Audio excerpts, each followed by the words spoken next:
सफ़र में हमसफ़र साथ हो तो अच्छा लगता है, इश्क में डूबे हों और बरसात हो तो अच्छा लगता है। पहली मुलाकात में मंदिर में ना जाया करो, धीरे धीरे मोहब्बत की शुरुआत हो तो अच्छा लगता है। आज तू बहुत लाजवाब लागत रहलू है, सच कहीं तो ईद के चाँद लागत रहलू है।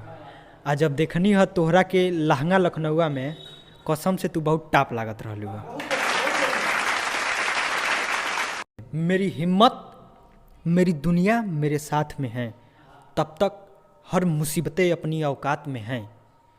और मेरी हिम्मत मेरी दुनिया मेरे साथ में है, तब तक हर मुसीबतें अपनी औकात में हैं। और कोई हमारे साथ हो या ना हो कोई फ़र्क नहीं पड़ता, मेरे माँ बाप मेरे साथ में हैं। और मेरे जहन में धोखे नहीं हैं, मेरे जहन में धोखे नहीं हैं, जिसको जाना है जाए रोके नहीं हैं। और ऐ ज़िंदगी में हार मान जाऊं, मेरे हौसले इतने छोटे नहीं।